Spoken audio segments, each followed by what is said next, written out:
Hello and welcome back to Trafford Talk. As you can see today, I'm joined by Robbie, United Speaks, but today it's the first episode of a new series we're starting. It's myself and Robbie every week. We're going to be discussing different issues going on around the club. Of course, it's Let's Talk United, so it's quite a broad spectrum of what we can actually talk about.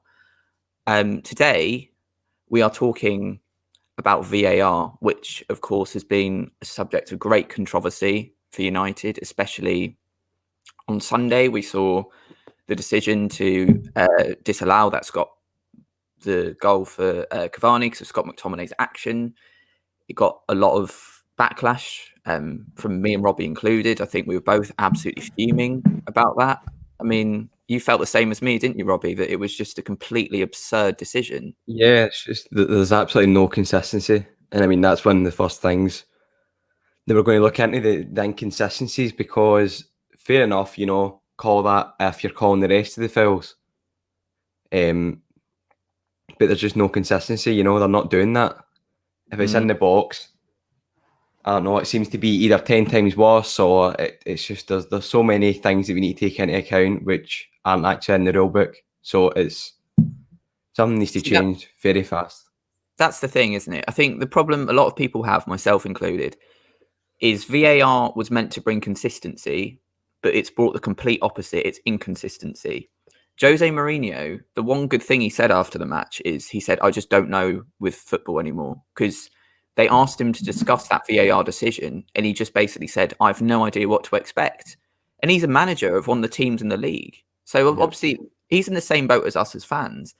Now, in regards to inconsistencies, to start off with this section, I think the best game to go to is Manchester United 1, Sheffield United 2 at Old Trafford. Obviously, it's a game we want to forget, but VAR-wise, it was appalling. So in that game, we saw Sheffield United go 1-0 up. But when they scored, we saw Billy Sharp basically kind of career himself into David De Gea. It was just a full-on barge, a push, almost a headbutt, wasn't it, Robbie? How could he not call that? How can the referee not even just call that? With his own eyes. As well. We forget this completely, that the referees, need to wait till the decision's made almost. Till the chance has been clear cut, and for example, you look at the Jude Bellingham one during the week against Manchester City, where Jude Bellingham won the ball against Ederson. Ederson kicked his studs, and then he had about two seconds for the ball to go in, and blows the whistle. Like, why do that? Let that go to VAR. But see ones where you can clearly see obstruction, things like that happen. Just call the foul. Just call the foul, make your life easier, and avoid a 5-minute wait for VAR. I know. It's kind of exposed, hasn't it, how poor the refereeing is in general as well, I think. And it's a problem as well that we saw in that same game then. We scored, but Harry Maguire was judged to have fouled. I think it was like McGoldrick, because he just jumped up. All he did was jump up. And it got disallowed from the referee at the start. And then they deemed it not a clear and obvious error to overturn it, which is absolutely crazy, because if that's not a clear and obvious error, yet the McTominay thing is, we're going, what's going on here? And then in that same game, Billy Sharp, had literally charged into De Gea in the box. And you're thinking, how can there be any credibility in this? That's what it was like. It was like a scrum. It was as if I was watching rugby, the way he actually went into David De Gea. No intention to win the ball. And he got away with it. But you know what? I need to disagree with you on the fact, though, that it reflects on the referees being bad. I think it reflects more on the FA and the fact that they're not clearly going through enough training for VAR. They're almost kind of fixing the rules to make it the English way, which, I mean, I watch football around the world as well, and it's different. It's done quicker, and the pitch side monitor. There's really no point in them using it, because it's almost like, if I send you this pitch side monitor, you better overturn it, or you better go the other way. That's just like, you know what's going to be happening. You know what the issue is going to be. And personally, I don't think it should be removed. I think there just needs to be much more, the consistency needs to be worked on. And I mean, what do you think we should do? Well, we're not us. We can't do anything. What do you think the teams, the FA, the referees should do to make VAR, work almost? I know that's so bad saying that because this is millions and millions of pounds, this equipment, and it's not working. It's not. I mean, if you look at the way I used to see it, was that like VAR fundamentally is a good thing. It's just the people using VAR are a bit idiotic, to be honest. But then ultimately, you're always going to need to have someone using it. So human error is always still going to be there. And I just don't know how we can progress any further with this because it's absurd. I mean, if it was done in the way it was meant to be done, and it was stuff like clear and obvious errors, it would be fine. But we've got the problem now, haven't we? That it's like if you accidentally flick someone 5 passes before in the build-up, apparently that's a clear and obvious error. And then obviously no one really likes the offside thing. But then I would argue we're talking about inconsistencies. The one consistency with VAR, you can say, is the offsides. Because at least with offside now, it's offside. Because they get the lines out, they get the millimeter, See, but I don't really agree with that either, because that is literally I mean, come on, that is to me destroying the game. It is destroying the role of an assistant referee. Look, why are they there? Why are they on the sidelines? Like, why are they running up and down? They don't do anything. Everything goes to VAR. And it's now down to the naked eye. So how can an assistant referee be any use to games, especially Premier League games? Yeah. You can't be. Like, can you see them in the future possibly being, passed off? Do you think that? Do you think that they could possibly have no future in the game? Or, it'd be better standing at the halfway line because it's down to the naked eye. What do you think? It's a weird analogy. Do you know what it kind of reminds me of a bit? Do you remember when all the self-service checkouts came in about 10 years ago? And everyone kind of thought that the self-service checkouts would just replace the human beings. Whereas in actual fact, everyone kind of realised you can't just rely on self-service checkouts because they break a lot of the time and you have to get human beings. Quite a good analogy. I was expecting a more clear-cut response to that, but that was good. I'll give you that. So I'll just jump in quickly. Red Frosty 7 says ex-players to become VAR officials as they understand the feel of the game. What do you think about that, Robbie? I mean, the issue that would stem from that. Imagine Jamie Carragher's doing a Man United game. To be honest, I love Jamie Carragher actually, apart from spitting on children. Apart from that, he is quite, informative, I think, and it's good watching him and Gary Neville on Monday Night Football. It is good. But imagine he's doing a Man United game and turns over such a on edge decision where you're like, wow, should this have been a penalty? Should it not have been? And he goes the other way.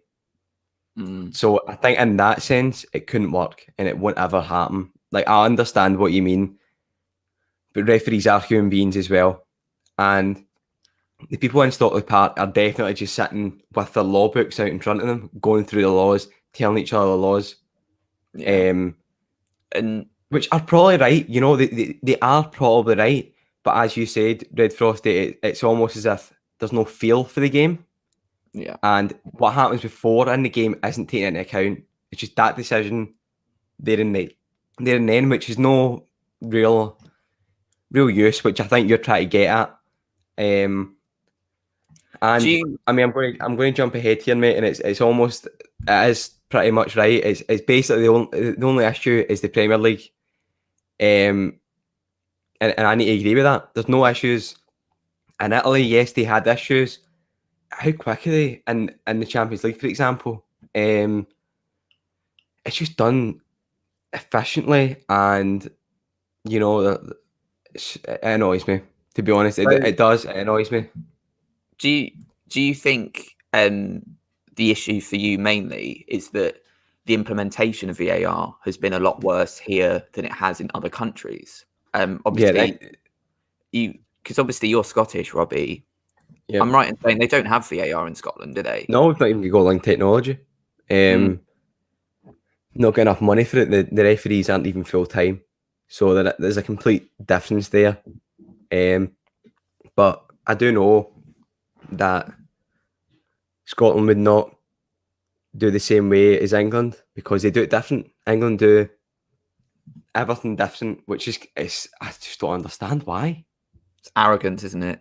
There's no, and that goes back to your point before. There's no consistency in that whatsoever because they carried out all these tests, Club World Cup, things like that in the past, and you know it's one of those things where in these games they're used for a reason. They're used because the full world's going to be using them. Whoever can afford VAR. But in England put their own twist to it, and no one has a clue what's going on. But yeah, I mean, what do you think about that? Do you think that the referees possibly need more lessons? And I mean by lessons, I mean people who actually create VAR and create the laws of the game to educate the referees, the assistant linesmen, even the fourth officials, because they should still be communicating left and right to the managers of both teams, because it's almost as if now when we look at it, Ole Gunnar Solskjaer's get his iPad out watching the game because he's not got a clue what's going on. So yeah, what do you think about that? Do you think that referees need more lessons to actually succeed, or do you think everything needs to be scrapped or changed? I think I get the point about lessons, it's like educating them a bit more, but you've got to think, right? Out of anyone who could use VAR, these people are the most capable out of anyone in the country.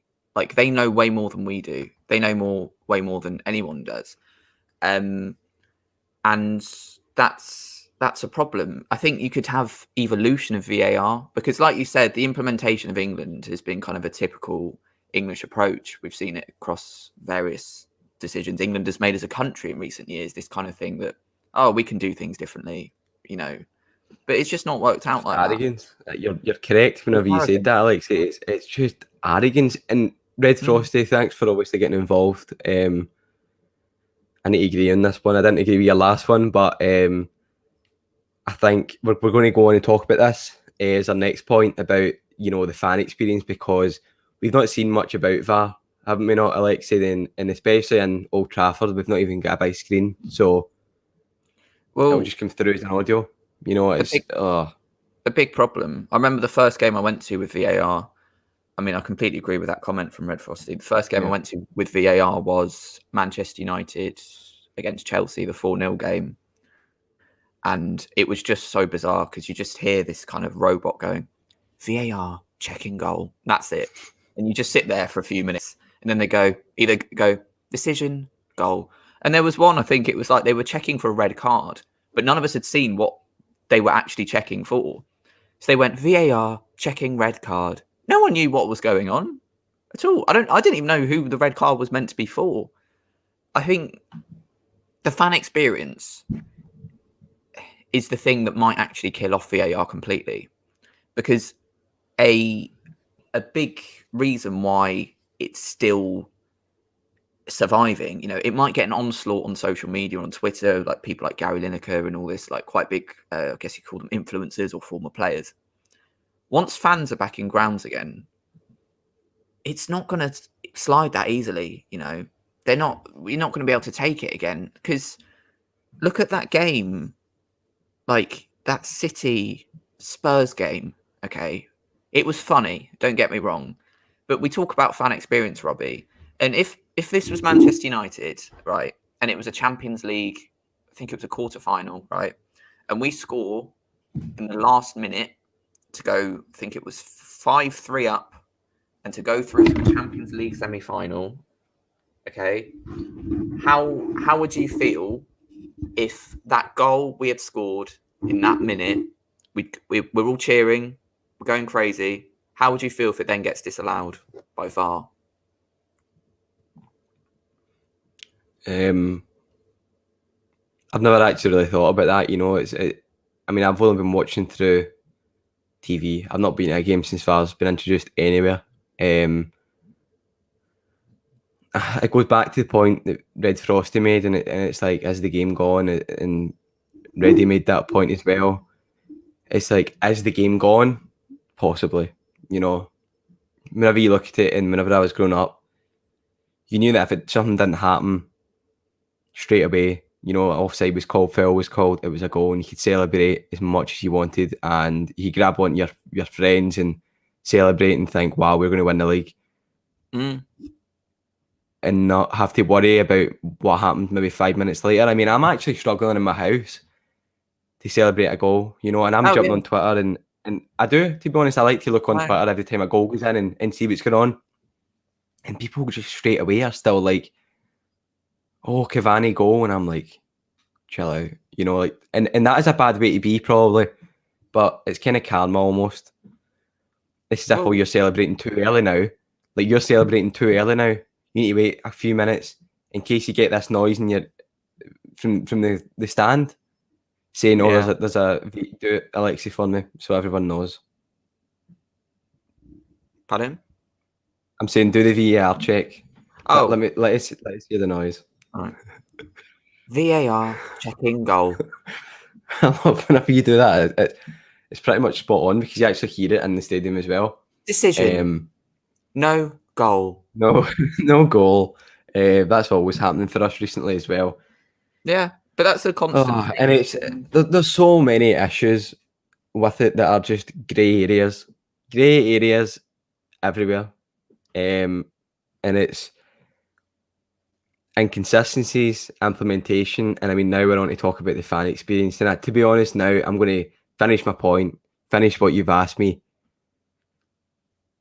Yeah, I think the game's gone, to be honest, and we'll see that whenever the stadiums do open. Like, imagine in the Euros, that I think about this as well, because this is probably going to be one of the biggest moments in my life, because I love Scotland. I go to all the Scotland games at home.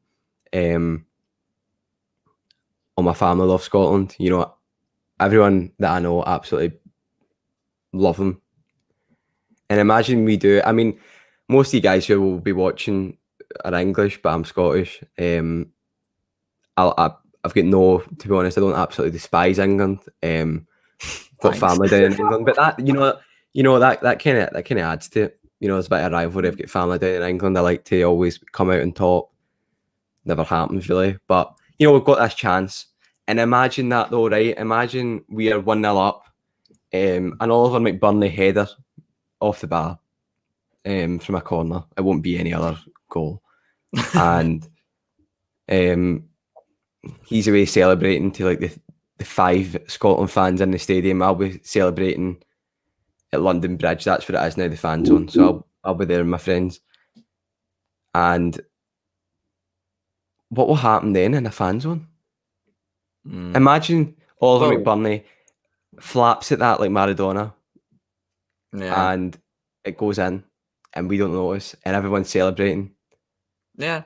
How will we know it's a VAR check? Because see, in those big screens, how are we going to know what's going on? Do you know the thing is, don't need to have a screen next to it about VAR? Is like, when I completely get what you mean. Like when you're out watching a match, like even at a pub or like a big screen, you don't really listen to the sound and you're not really concentrating properly on like the intricacies. If you see a goal, you go absolutely mad. And it's like you were saying about Scotland, I completely get your point. Imagine that Trippier goal for England. Yeah. Everybody celebrated that. Like, oh, what a moment, If VAR was about then, I'm not saying they would have, but they could have gone, oh, Kane was standing there and obstructing the goalkeeper's eye line. Hang on, we need to check it. Look at it for 10 minutes. Yeah. And imagine it happens in a final of the Euros. Oh. Imagine they get something wrong in that, or imagine they sit and wait and mess about for 10, 15 minutes, because that probably will happen because they want to get the right decision. The reason it will happen is because it's a final, they'll take much longer on it to make sure they're right as well. Sorry, Alexei, the funny thing about it is See for teams like Scotland, Wales, teams like that, it's different for England in the group stage because they'll get through. But teams like Scotland, it'll mean so much, even in the group stage. Every point, if we pick up 3 or 4 points, we could go into the knockout round. And it'd be like I'll be on the first plane to whatever it is. Yeah. And we've got that hope, And imagine VAR almost takes it away from you. That'll be, that'll be something else. Because it's bad enough whenever it happens to United. We're talking about McTominay. McTominay's Scottish. Imagine if that same thing that happened on Sunday happens to Scotland and they go out because of it. It's possible. Like, it really is possible. And that's like, because you got, I don't mean to sound patronising, but you guys going through in the groups would be one of your best moments, wouldn't it, for a while? It's not patronising. It's literally like a national treasure, that team, if we go through. Yeah. If we manage to make it through, even in third place, if we make it through, that's life-changing to some of those players, especially the Scottish ones who will probably get picked up by some English team. That's kind of always what happens. And that could just get taken away like that, literally like that, just by VAR. Yeah. Because if the referee makes a mistake, then they can sometimes rely on VAR. But yeah, there needs to be very in-depth training, I feel, before we go to the Euros, before the Champions League final, before all these big things that happen. There needs to be way more consistency, across the board. So, like this comment here from Red Frosty 7, he said it's mad that despite being a much bigger sport, football can actually learn so much from rugby, which, I mean, I'm not a big fan of rugby, but I completely get what he means. I think same with cricket as well. They execute technology very well. Do you think that's something, like, because you were saying we're anticipating the Euros and the Champions League, which are, massive fan experiences, massive bursts of emotion. Do you think, Robbie, that maybe looking at, like Red Frosty said, a sport like rugby would be a good idea for football before the Euros to try and implement it better? I think it would be pretty impossible, to follow rugby's route. I can understand exactly what he means. Rugby's a much better format. But, I mean, you look at it and it's like, it all comes down to the referee respect. You can't shout at the referee. And in football, it's so different, The pressure these guys are under, as much as they get all the hate because they get the wrong decisions, they're under so much scrutiny every single game. And it's even like other sports and like basketball and tennis, let's say, I mean, the coaches or whatever and the players, they can call for, like a check, a referee check. Not a VAR check, a referee check. Who's in the game, who's there. Well, with tennis, it's an umpire. And, they see exactly what happens in that moment. Why? Like, I don't think that would work because football is such a fast, kind of flowing sport. And basketball is a lot of stop and starting. And tennis, they probably love the kind of rest time, because it's only one person. But in football, everything's different. And I think adding way too much technology could completely kill it. Make everyone hate football. Obviously, I mean, I'm not saying I won't watch football ever again. That's not true, but it'll be a hard watch, especially in a stadium. Do you know what it is?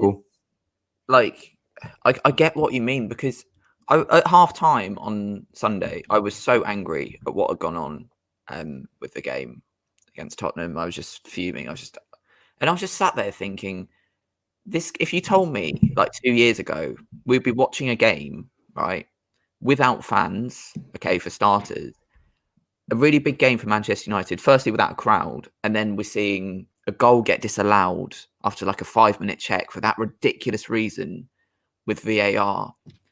It does feel, like you said, like the game is going a bit. I know it's a cliche thing to say, but I really feel like that sometimes now. And at the end, when we won, I was delighted. But it is just difficult football at the moment, isn't it? Obviously, I'm never ever gonna stop watching, but football feels difficult, doesn't it? Because it's that's what makes it feel. That's what's worse about it, Alexei, though, because we're the people who are never ever going to stop watching it, and I mean, I'm from Scotland, but I do manage to get to some games, you know, and I won't stop. Which, I mean, that in a case probably encourages it, but I mean, we'll just need to go on with it, and we can scrutinise it as much as we want until it does get better, because I was one person who was not crying out for VAR. I was crying out for goal line technology. I think that had to come in, you know, and that's a very hard call for, let's say, an assistant referee to make as well, because they aren't literally standing on the goal line, and then the fifth official. I mean, I think that's just stupid, to be honest. Them standing behind the goal. Oh God, they sometimes can't even get involved though. Whenever they're standing there, which is just crazy. But yeah, I think that's a great way to bring it in. But you know, VAR's just like, I think they're going way too in depth. Like even with the Champions League, Spain, Italy, they don't use all these lines. They don't get all the lines out to see, like, oh my God, as Mbappe's toe offside. Like it doesn't come down to the naked eye, and that has always been the case in football. But you know how bad that came down to the referee. Because it used to be, didn't it, that you'd kind of want the benefit of the doubt to be towards the forward to get more kind of enterprising attacking play a bit. You've got a situation now where, like, it happened to Liverpool the other day, didn't it? And it's happened to Liverpool a few times and stuff. I think it happened with Firmino against Aston Villa last season, where he's onside, but because it's like one of his toes is off, he's declared to be offside. And if you were an attacker, a forward, you'd just be losing your mind. You'd just be losing it, because you think, especially, it punishes exciting footballers. So do you know who it punishes? It punishes players like Marcus Rashford. It punishes players like Raheem Sterling, Kylian Mbappe, even like Messi, you know, quite fast players who like to make darting runs in behind. They now have to make their run perfect to the point of millimeters. And that just makes an attacker's job so much harder. And we should encourage goals being scored, not being concentrated on taking them away from players. And like earlier on, there was that comment, I think that was from Red Frosty 7. He said, so I'm just going to come back to this one. He said, ex-players to become VAR officials as they understand the feel of the game. The problem we would have with this is that attackers, so let's say an Alan Shearer or a Gary Lineker were in a VAR studio, they would give the benefit of the doubt to the attacker, okay? But let's say Rio Ferdinand or Nemanja Vidic, John Terry, Carragher all sat in a studio. They're probably more likely to give the benefit of the doubt to the defender, because they're just naturally biased, because it's their position. So while, yeah, like players would help because they have different perspectives, they also have more intrinsic bias. And then, yeah, it comes back to the point of, you know, maybe you're right. So you think educating them better is the best solution. So do you think we should allow VAR to evolve rather than to scrap? Or do you think, like, what's your opinion, Robbie? I can't imagine it being scrapped, to be honest. They're too deep in it now. And especially it's been used in, I mean, the World Cup. Was it the World Cup? Yeah, France. Yeah, it was, yeah. France won, yeah. You know, and that was with the most penalties ever in a World Cup. And you look at it and you're like, wow, you know, that is pretty picky. Some of the ones were picky, and they still were maybe last year. But I mean, we'll probably do a separate podcast on this about Man United are now almost not getting, they're not getting enough, you know, penalties anymore.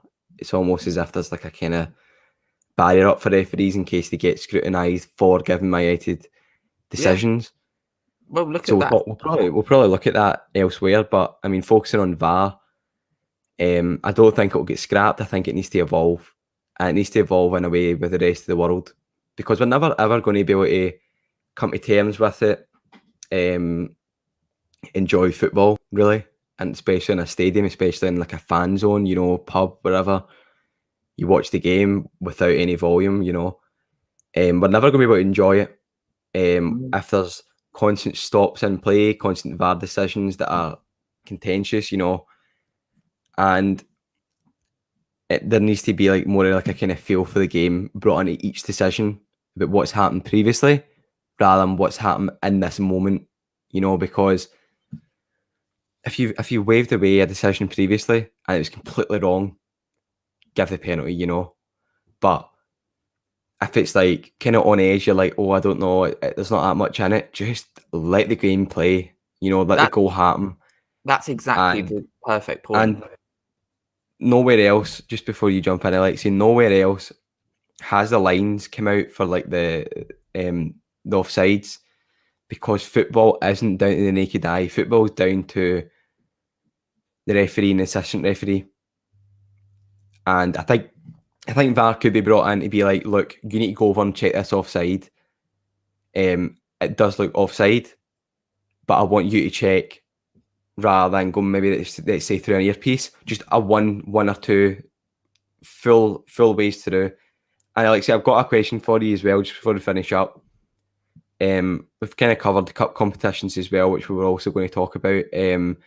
I want to ask you that, like, see the way that VAR has been introduced. You know, there's been a lot of red flags for me, and I mean, one of them definitely is Stockley Park, and it's almost as if there's all these ancient relic referees sitting in Stockley Park, and telling them exactly what to do in their earpiece. Do you think it should be left down to the referee's scrutiny almost, or do you think it should be down to Stockley Park who are watching it on the machines and all this high technology?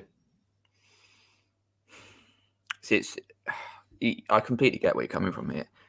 Like, there's no balance just now. There's absolutely no balance. I'm going to use like another analogy relating to politics. So the referees are like kind of MPs or prime ministers. They're elected. Okay. So they're kind of in this situation. They're the main guy we look at. We look at a referee as a be all and the end all, don't we? Of a match and deciding a match. Stockley Park are kind of like government advisors, I see, that advise. But it's now getting to a point where they're kind of like maybe like a Dominic Cummings, where they have too much influence. I think Stockley Park does have too much influence now, in the same way, you know, you could say like Dominic Cummings or other government advisors started having too much influence. Steve Bannon with Trump in America, because ultimately it takes away from the job title of the person holding the highest position. And in that case, it's a referee. The referee is literally called a referee for the reason that he basically, you know, controls the game and how it goes. The problem is now you probably have about 8 referees now, because you've got the one on the pitch, but then you go to Stockley Park and there's loads of them. Absolutely 20 guys just sitting. Yeah. And I think the problem is as well, because there's so many of them, it's easier for them to get away with bad decisions and sometimes just blame it on the ref. Because if the referee got something wrong before VAR, you'd go, oh, it was Howard Webb's fault tonight. Or it was Mark Clattenburg. If the VAR thing goes wrong at Stockley Park, realistically, me and you are not going to look up all 20 names and go, it's his fault, it's his fault, it's his fault, it's his fault, it's his fault.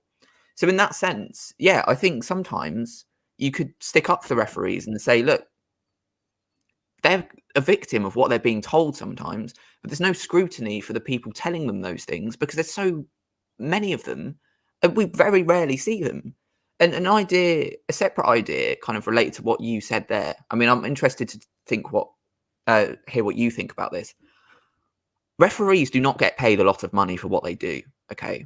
They're on about, I think most of them kind of, for the average person, it is a lot, obviously, about 80 grand a year kind of thing. I mean, I'd love to get 80 grand a year, but in this sport, that's not a lot. I think a potential option could be is you raise the salary of a referee a bit, but then propel them into maybe doing explanations afterwards in interviews and explaining to people what's happened and why this has happened. Because let's say you have a situation where the referee doesn't have any problem with the decision and VAR in his ear going, you've got to do it. And he's kind of almost forced into doing it. He's going to get all the blame on commentary from Gary Neville, from Carragher, whoever's on. if afterwards he could stand up and say, actually, it wasn't me that wanted to do that. It was actually so-and-so in Stockley Park. He could name names there. And it would make VAR more scrutinable. But at the moment, it's like it's kind of this inanimate object that it's like we all shout at it, but there's nothing to actually get angry at because we don't know the names of the people, or they don't appear on TV to give interviews in the same ways that managers do and players do. So how would you feel about referees getting a pay rise and then it meaning that they have media duties? Yeah, I think that's an absolute great thing that could happen. I think we could probably overcome a lot of issues with that as well, because I mean they are full time just now at the moment, obviously, and it's like VAR, I think, intervenes too much, but it intervenes too much in a way where it takes out the referee's hands, which I think there needs to be like kind of more in their ear saying like, look, you need to go over and look at this, but it's down to your decision because you are the referee at the end of the day. I'm sitting in a office, you know, how many miles away, and I think this is a penalty, or I think this is a foul, I think you should overturn it. But maybe go and have a look and see what you think. You know, you're not going to get marked down, you're not going to get a bad name for doing whatever you think. You know, but how do we know that? How do we know if that is what the referee thinks? I think that would be a great idea doing that. But I think the journalists, I don't know about journalists, I think that would be very difficult. The journalists sitting asking them questions. I think everything would need to be handpicked, the questions, before it actually starts, so the referee could get his side out completely, without coming across bias, without coming across, if there's any match fixed. I know there isn't, but like if anything like that does come across, you know, it'll be the end. It'll be the end of this. It would have to be kind of like the way the BBC is, isn't it? It would have to be so balanced and objective, because exactly you couldn't allow any hint of bias. I mean, so on this point, Red Frosty 7 says that point wouldn't be an issue if there was the VAR audio in place.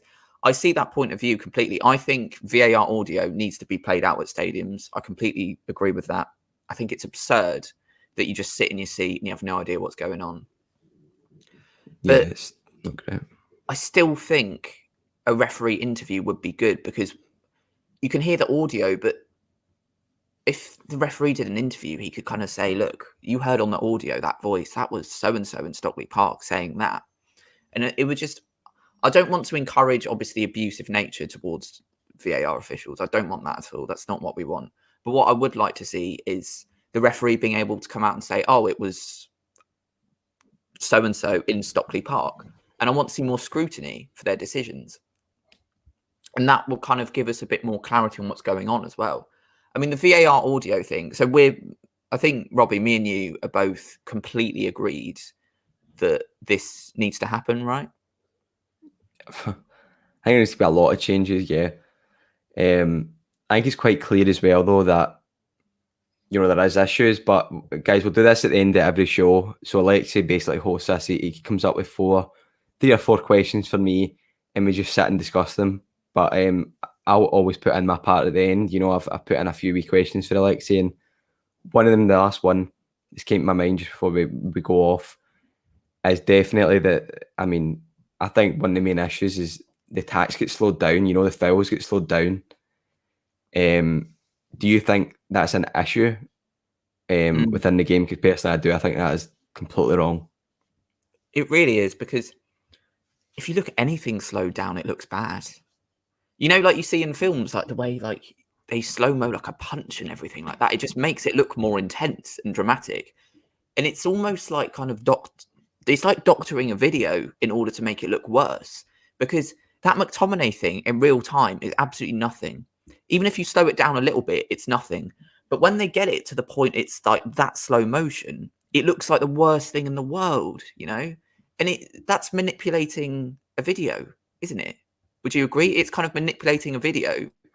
I think it almost destroys the evidence of like what they've got in front of them, because it's like it compromises the integrity. You've got this evidence in front of you. You know, use it.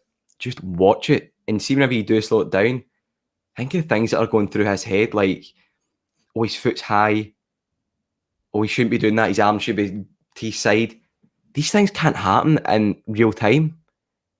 And if it's not going to hurt the opponent, and if it's not going to, destroy an attack or whatever, why? You know what I mean? Like, why stop and slow it down? And because the referee goes through this, and he's he talks his way through it to Stockley Park.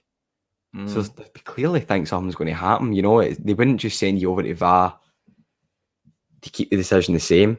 I mean, how many times really now, though, do they go to the screen and come back and not overturn it?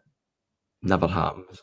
That's just personally my view on that. But do you think it's there's kind of a bias towards it where it's like they feel like they have to do something? Like, if I think, I know exactly what you mean. I think referees are very scared in case they drop under a certain rating, which I do know about. I'm like a youth referee in Scotland, and in that sense, it's almost as if, like, if I drop under this rating, I'll get a worse game the next week, and it's the exact same in England.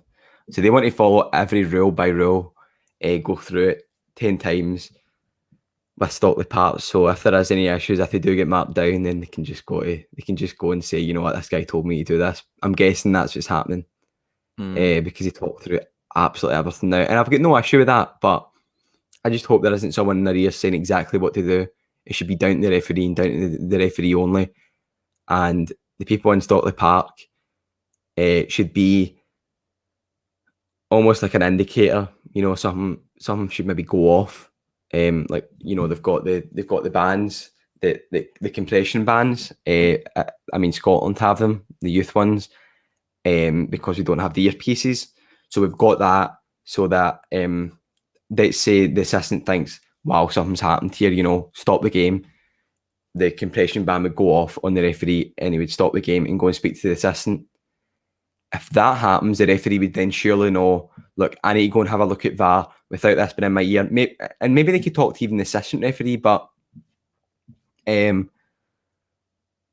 know that referees and assistant referees do keep out of things that they're not involved in, So, like, let's say it's not in their half or there's no offside whatsoever. They'll probably just stay quiet. They'll probably just turn their earpiece off, which is wrong as well. It should be like a, like an actual group that work together, and that's not the case. So yeah, there's a lot of issues that we went over. Alexei, I mean, I think we could talk about this for hours, but yeah. So my final question to you before we go, in one word, evolve or scrap? Evolve, definitely. Yeah, I think, and we have all kind of discussed. I can tell that you would say that as well. Yeah. While I currently hate it at this form, like you said, we've got to accept it's here to stay now. They've spent so much money on it, and there should be evolutions. And I think you made some great points about kind of like training them better, and they can bring things in like the VAR audio, which Red Frosty 7 said about, and we both advocate as well. I personally think interviewing referees would be a great idea. They just need to improve the kind of the general fan experience of it. And, if they do, this could become part of our game without it being a hindrance. But with all of that being said, thank you to everyone who watched today and everyone who interacted with us. We had a lot of comments and everything, and we really appreciate that. So this was the first episode of Let's Talk United on VAR. We'll be back next week for another episode. Thank you to Red Frosty 7.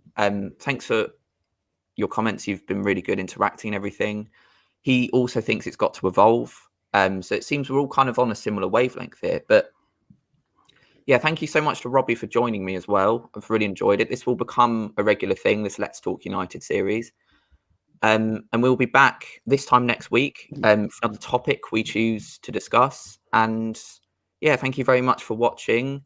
Make sure you're liking and subscribing to the channel. Give us a follow on Twitter, and we will see you in a bit. The audio will be on Spotify as well.